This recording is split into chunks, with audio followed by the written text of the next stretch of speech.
Some of the most bizarre television entertainment out there are Japanese game shows. While Americans were crying and pooping their pants on whether or not you could say ass on television, but absolutely loving booby host ladies on Spike TV, Japan was doing crazy stuff like this, and this.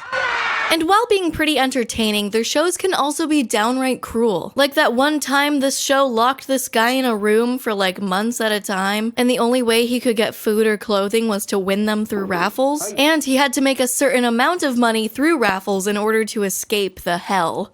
But look how silly this is. Look how silly. And by the way, thanks to Cool Shirts for sponsoring this video. If you want to buy what I'm wearing, make sure to click the link in the description. I had to sneeze. And you know America, when we see something popping off in another country, we say, hey, that's mine now.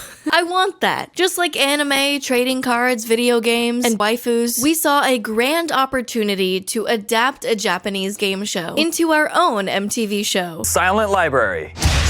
Some of you might remember Silent Library as it ran from 2009 to 2011, basically our middle school years. I'm saying our because we are all collectively 25 and I will not take any other answer. And it was also hilarious to see a 15-year-old Justin Bieber amongst Asher Roth and his friends that were all in their mid-20s. Silent Library was adapted from a segment on a Japanese variety show hosted by comedians called Downtown Nogaki no Tsukai ya Arahende. Wow, that's a long name. I can't show too much of the original show because they've got copyright on lockdown, but I can show you this clip that bypassed the system probably due to how bad it looks. I mean, this is in such bad shape that the YouTube auto copyright system probably can't even detect it. Anyway, America was like, hey, that's pretty silly. Let's make a whole show out of that segment. And so they did. They kept some original notes of the Japanese show, like the sound effects and hiring a Japanese guy to host it, which feels a bit silly, but also, according to the people that were on the show, Zero Kazama was a super nice guy off camera, so we love to see it. But yeah, so the show is getting 6 people at this table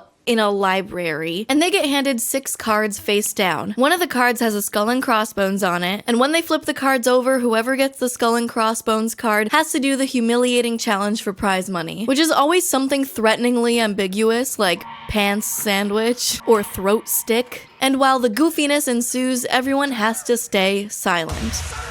Hence, Silent Library. Get it, the show, it's the show. If they get too loud and rowdy, they lose the challenge and don't get any money for that round. Which, the total money you can win on the show is $5,500 US, where each challenge ranges from $300 to $1,000, and then you split that amongst 6 people. So even if you won the total amount of $5,500, each person gets to take home a total maximum of around $900, which in today's money gets you a pack of gum. And that's basically the whole show.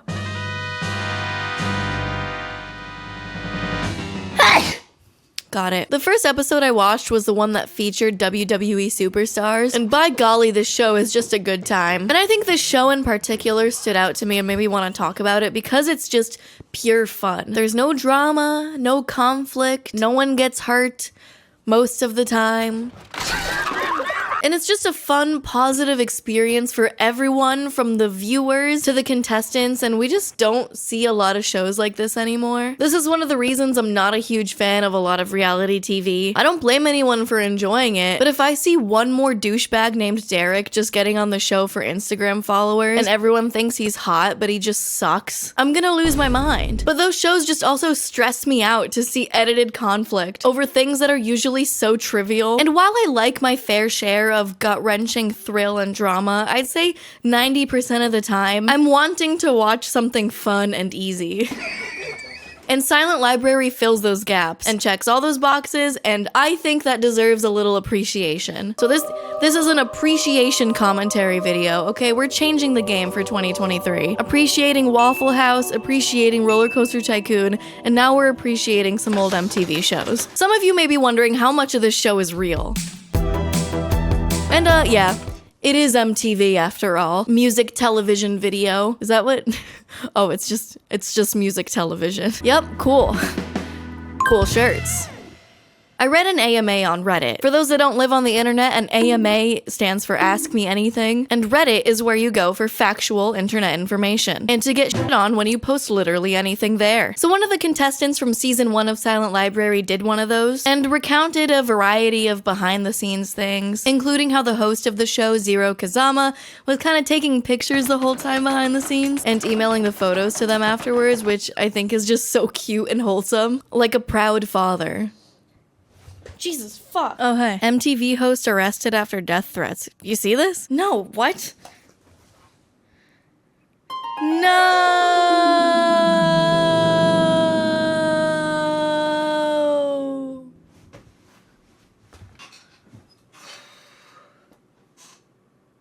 So the host of Silent Library was arrested after cops say he went on a verbal tear, threatening to kill tourists visiting a local landmark. But this Reddit user said that he worked with Zero over the past year and awesome person.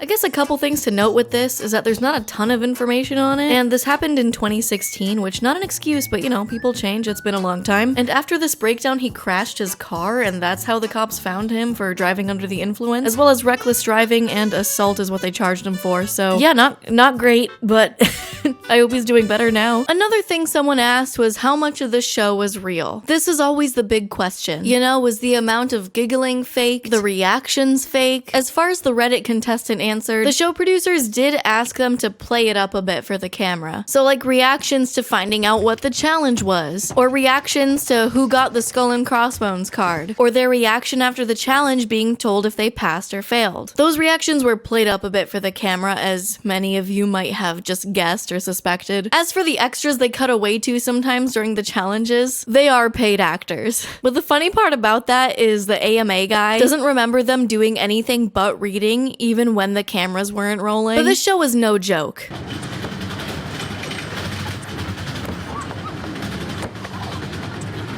This show was so popular and fun, they had guests like Jimmy Fallon and The Roots, which, my man Jimmy, if you think he laughs a lot on The Tonight Show, wait till you tell Jimmy that you're not supposed to laugh.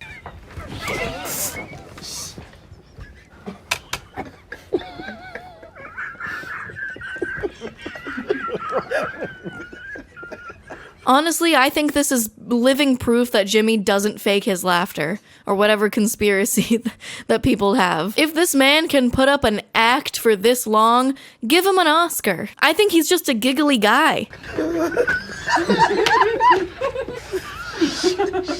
But that's besides the point. They've also had We the Kings, the cast of Jersey Shore, Justin Bieber and Asher Roth. I wanna go to college for the rest of my life. Some of the New York Giants, WWE superstars, All Time Low and 303. Yeah, we're in a time capsule, baby. Bet you haven't heard 303's name in the past decade. And of course, my favorite, they feature normal-ass people too. There really is just something fun and contagious about watching other people laugh and having a good time. Sometimes you need show like Silent Library to give little laugh, make feel good. Another thing I love about this show is just how low budget it is. The intros for each person is them walking into the library, maybe striking a little funny pose sometimes, and then a still overlay graphic introducing them. It's great. The contraptions look like they hired someone's uncle on Craigslist to spend a weekend making them, to build some silly shit post-retirement. And this set couldn't have costed very much, considering the entire show takes place right here. Speaking of the set, is it a real library? Did they rent out an actual library, or did they just make the set resemble a library? And that wasn't a rhetorical question, I don't actually know. Because on their wiki, it says the show took place in an actual library. And then you scroll down a bit, on the exact same page, it says, the set was constructed to resemble a typical public library. So I don't know. But regardless, Silent Library's legacy lives on over a decade later. The kids who grew up with it are making their own renditions of Silent Library, like The Sidemen and OTV. Legacy strong, show lives on, show good. But anyway, speaking of Americans adapting Japanese television for American audiences, remember this show on Spike TV? I'm John Granbo. I can only eat Jello. Well, I don't, and I just learned of its existence, and holy shit. Inside it's ladies' lemony liquid. Right you are. We're into the action. And first over, that's Val Silver, who's currently between projects. Yeah, I think his last movie was... This was a Japanese game show called Takeshi's Castle from the 1980s that they brought back and dubbed over for American audiences from 2003 to 2007 and called it Most Extreme Elimination Challenge. For MXC, the world's most toughest competition in town. Which is so interesting that they revived this show like 20 years later in the West, which does explain the Rambo joke. I can only eat Jello. And the voice acting, just incredible. I need a bath. And here's Vegeta Davis from Stoma and the Wheeze. Oh, she's down, kid. This whole show feels like a compilation of bad lip reading. Oh, my hand still smells like Kenny Cheese meat. Ugh. And that's because I found out it kind of is. Sorry for the jump scare here. I'm editing, and the more I look into this show, the crazier it gets. So originally, it's not two teams fighting against each other to see who wins. So the American version of this show is a re-edited compilation of Takeshi's Castle to make it look like there's two teams against each other. But in the original Japanese and the UK adapted version, it's a group of 40 people who are trying to make their way to the top to Takeshi's Castle to take on the Shogun. And that must be partially why nothing in the American version makes any sense at all. Like, they just declare a mud sport riding winner for no reason. I don't know why. All they did was slide in a bunch of mud and they were like, yeah, this guy won.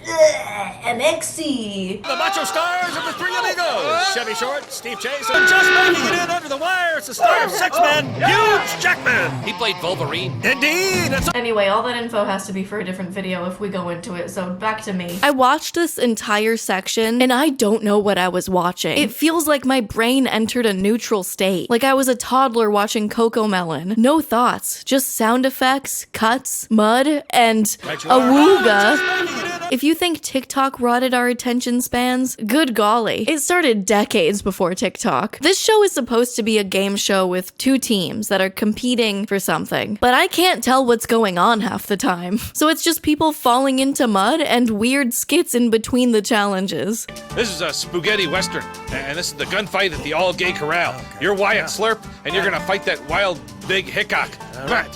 Here we go. Take it off safety. Hello? Yeah, right. The show is riddled with dated references, even for the early 2000s, because the show is from the 1980s. Hey, Vic, think Rambo could kick Rocky's ass? About a kid. Oh, and he's down. No, really pick one. I think Rambo, because he can ride a camel. And lines that literally don't make sense in the context of what is happening. Sometimes it's fun to starve myself to the point of renal failure.